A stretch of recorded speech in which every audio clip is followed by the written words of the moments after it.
मीरपुर नाम के शहर में तेजस अपनी पत्नी नीरू के साथ रहता था। पति पत्नी दोनों ही नौकरी करते थे।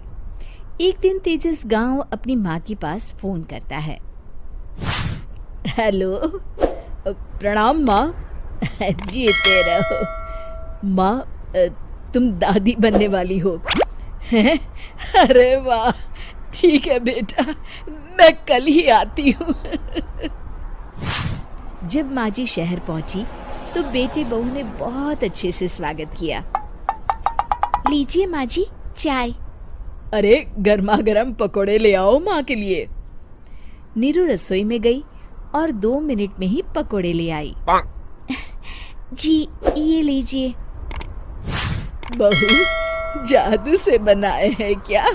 अभी तो रसोई में गई थी। यम्मी। माँ जी, शीला रसोई में मैं बस लेकर आई।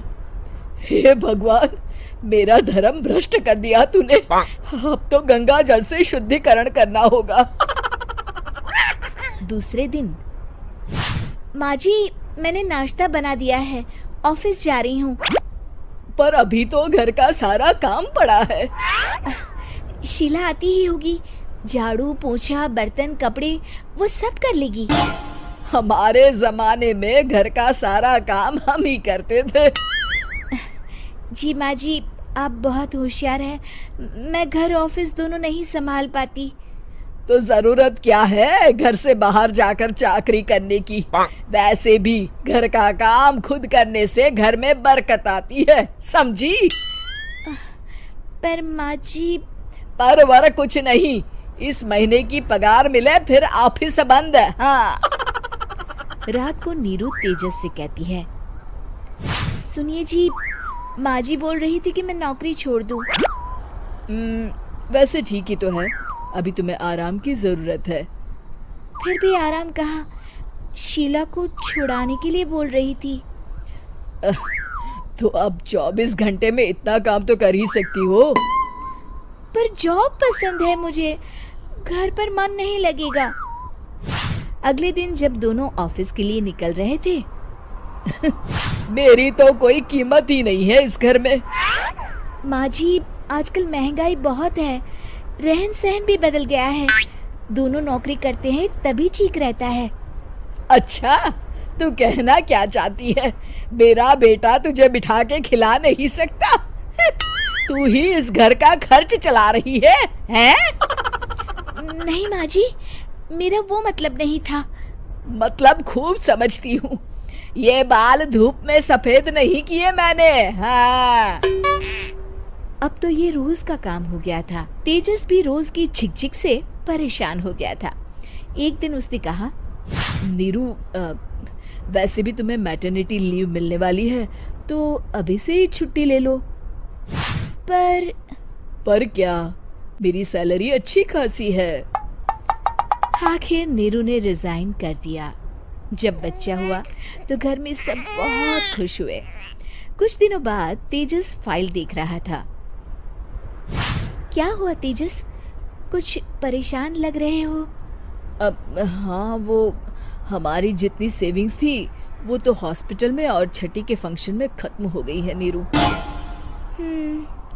और अभी वैसे मंदी चल रही है तो मैं बोल रही थी कल मुन्ना को हेपेटाइटिस का टीका लगवाना है।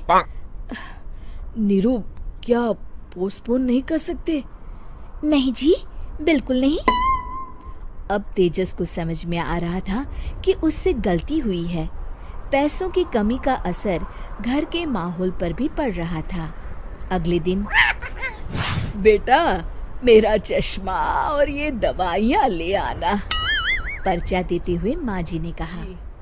तेजस, मुन्ना के लिए दूध का डिब्बा और डायपर भी ले आना, और ये किराने के सामान की लिस्ट है, इसे भी लाना है। तेजस गुस्से में लिस्ट मरोड़कर फेंकता है और चिल्लाता है, पैसे क्या पेड़ पर उगते हैं? ये ले आना, वो ले आना। अरे पर ये जरूरत का सामान ही है। वो गुस्से में बिना कुछ कहे ऑफिस चला गया। अरे अरे लंच तो ले जाइए। नीरू दौड़कर डिब्बा पकड़ाती है। एक दिन खाना खाने के बाद नीरू, अब तो मुन्ना कुछ बड़ा हो गया, तो अब तुम वापस ज्वाइन कर लो ना जॉब। पर इस रिसेशन में जॉब मिलना बहुत मुश्किल है। ट्राई तो करो। फिर मुन्ना? माँ जी है ना, और एक फुल टाइम मेड भी लगा लेंगे। पर माँ जी, उन्हें तो पसंद नहीं।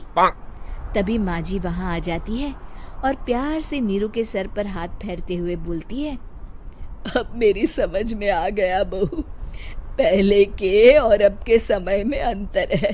तुम काम शुरू करो, मुन्ना की जिम्मेदारी मेरी। मेरी प्यारी माँ जी।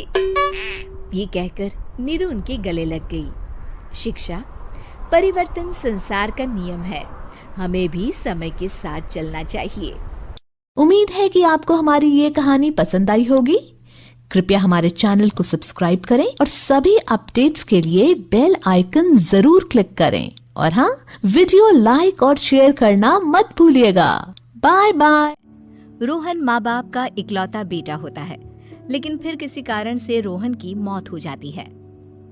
बेटा महक, तेरे आगे इतनी बड़ी जिंदगी है, फिर बच्चों की भी जिम्मेदारी। तू कोई काम कर ले। मैं तो कहती हूँ रोहन के ऑफिस में ही बात कर ले, शायद तेरे लिए कोई काम निकल आए। हाँ माँ जी, मैं भी यही सोच रही थी, लेकिन कैसे बात करूँ, किससे बात करूँ, कुछ समझ में नहीं आ रहा। अब वो क्या नाम था रोहन का जो दोस्त हुआ करता था, पहले तो बड़ा आता था हमारे घर। राकेश की बात कर रहे हैं? पर वो तो रोहन के बाद से कभी आया ही नहीं, पता नहीं कहाँ है वो। आया था, एक नहीं कई बार आया था, लेकिन मैंने बाहर से ही भेज दिया। घर के अंदर झांकता रहता था, मुझे ठीक नहीं लगा। अरे आपको तो पता नहीं क्या ठीक लगता है और क्या नहीं। उसका नंबर है मेरे पास, मैं आज ही फोन करती हूँ।